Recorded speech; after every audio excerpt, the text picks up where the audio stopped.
So welcome back, grade 9s. On Monday, we have our chapter 2 evaluation, and there will be a very short multiple choice section. I believe I came up with 15 questions. And then we will have, I can check how many questions right here. 15 questions, yeah. And then we'll have this written response. And I'd like to go over the written response with you. So we'll have a cartoon similar to one that we have seen before. Actually, we've talked about this very one before. And I want you to be able to use this cartoon to show me that you understand the big rocks of this chapter. So each chapter in social studies in grade 9, 10, 11, and 12 is going to have major concepts in that chapter. And most of them are like vocabulary based. And this one has some major concepts, and I think that this cartoon can help us explain those major concepts. So it's going to be a one-page document. I'll give you a physical copy, and I will be on Monday. This will be on your Google Classroom, so you can access it there digitally. So if you do happen to be away on Monday, you're not feeling well, you can do this at home. But you'll have this visual cartoon, and you'll have these prompts. So I want you to look at the cartoon and then be able to explain to me, what is justice? So I want you to be able, in a sentence or two, explain what is justice. You know, the application of law, right? Justice is the application of law. It's the idea that with justice, there's some kind of fairness, right? And equitable treatment. And then I want you to go into the purpose of the justice system. Again, referring to the cartoon when you can, telling me about rehabilitation. Now, what is rehabilitation? And I've even given you some prompts here, lots of prompts, right? This is all going to be on the page. So everything you see here, it'll be there to guide you. So I'm going to tell you that rehabilitation is to have criminals address their criminal behavior. So I want you to go to the cartoon and say, does the cartoonist think that this criminal is addressing his criminal behavior? So is it the perspective, the opinion of the cartoonist that we are seeing rehabilitation? Do we see the criminal addressing their behavior? Do we see a reinforcement or a respect for Canadian values and laws? Or is perhaps the issue that the cartoonist has with the Young Offenders Act and now the YCJA is the issue that they have that there is no rehabilitation, that this individual isn't being rehabilitated. In fact, the person's a giant to represent the idea that youth crime is this very sizable problem, a giant problem. So to continue with the idea of rehabilitation, we can also get you to look at, is there any reference in the cartoon about the respect for specific background of the offender, the ethnic, cultural, linguistic background of the offender?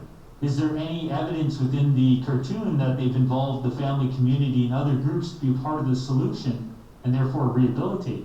Maybe the problem with this cartoon is that no rehabilitation was possible because the community was not mobilized. The community was not mobilized, they were not consulted, right? So being that this individual on the left, independent of the community at large, has tried to provide justice, that justice has been limited because we don't see all the stakeholders as a part of this action. It's part of this sentencing or this slap on the wrist. We can also look at it from a retribution standpoint. Do we see elements of retribution in the cartoon? So retribution includes things like reasonable consequences. Now we don't know what the crime is, but because the cartoonist is using this phrase, hold out the other wrist, and they're going to slap it, we talked about the colloquialism that is slap on the wrist, and it's meant to be something that's seen as a very insignificant consequence. If you get a slap on the wrist, there really is no consequence. Ooh, my hand's gonna sting for like 10 seconds, and I'm gonna move on, I'm going to probably do that again because the consequences for my actions isn't so much to provide deterrence. So we're looking at the retribution part of it. You know, is there retribution shown in the cartoon? Is there a reasonable consequence? Has the criminal been held accountable? And is the accountability proportionate to the crime? So we're going to have to infer. We don't know what crime was committed by this individual, but based upon the weapons that the individual has, we might be able to infer that it's a violent crime. He's got a gun, he's got chains, he's got a knife. So we can infer that, you know, if it is assault, if it is murder, then the ideological perspective of the cartoonist is that the retribution has not been reasonable, and that the criminal has not been held accountable, because there's not a proportionate, the sentence, the slap on the wrist, is not proportionate to the crime. Another part of the YCJA is that they're meant to look at the maturity or the immaturity of the criminal. And we're not dealing with a 12-year-old. If that's a 12-year-old, I hope he plays basketball. All right, I hope he's a linebacker. That's a big 12-year-old.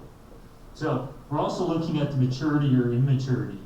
Now, immaturity may be more than a physical thing, it may be a mental thing, and then you can talk about maybe the inherent immaturity shown in the cartoon that has to be a part of the sentencing.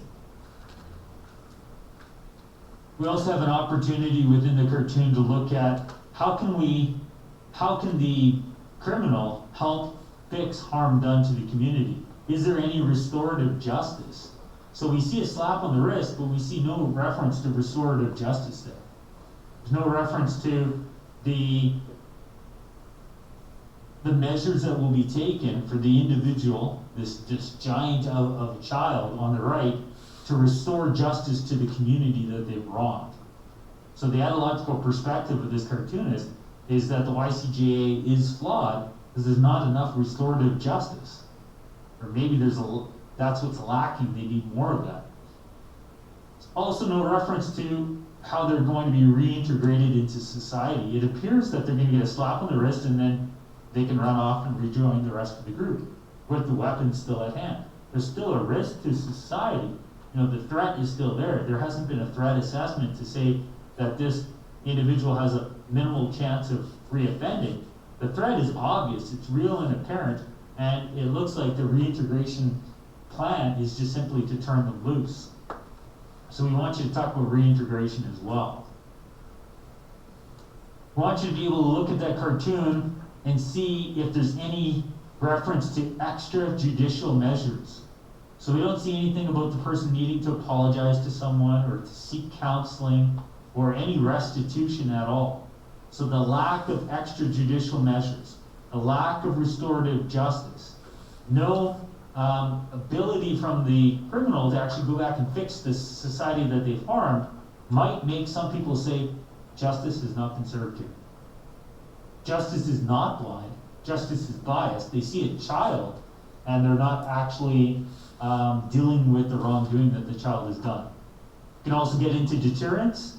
Is there enough shown in the cartoon to help reinforce acceptable code of conduct and serve as a warning to those who might choose to not follow it? So do we see deterrence? You can just leave it there and I can plug it in a minute. So do we see deterrence in the cartoon? Is there enough to deter this person?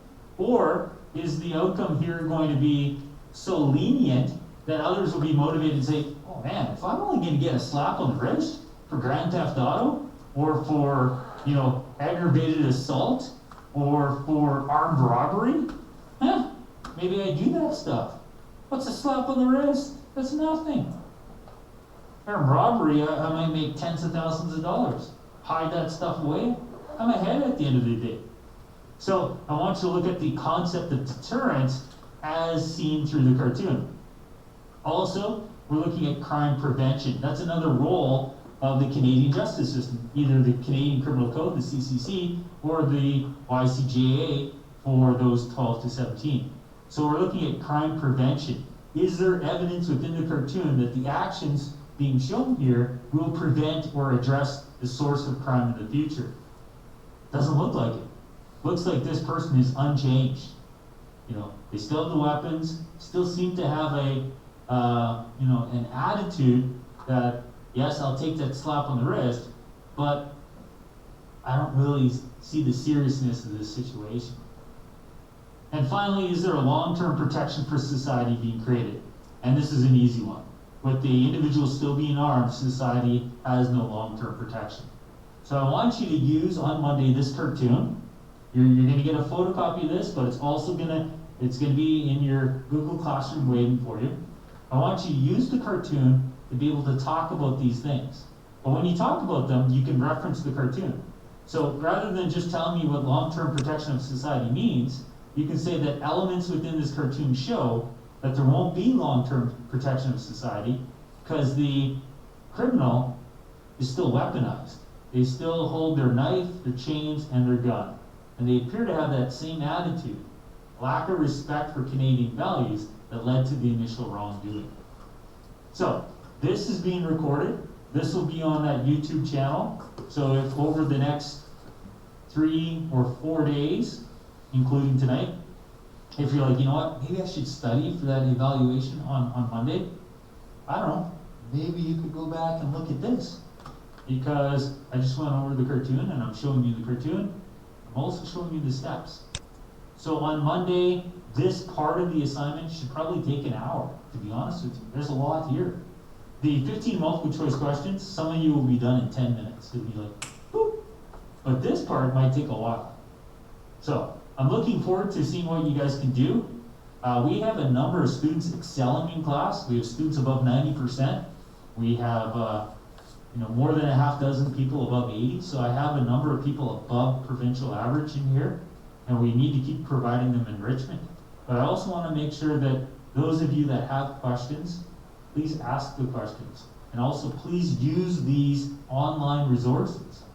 I'm showing you the evaluation on Monday right here. You have the weekend, you have the rest of today. I know there's only 10 minutes left, but you can ask me questions on it to get ready for this. And then we're going to be moving on to chapter 3, a chapter on Canada's charter rights and freedoms, and lots to do there as well. So I'm going to stop recording this, and I'm going to see if you have any questions. You can continue to work on your booklet there as well, and I hope that you guys enjoy your long weekend. The weather's nice there today. The weather should be nice here tomorrow as well, so make sure you also get some fresh air, because obviously winter's coming, and we need to take advantage of any of these warm days in September.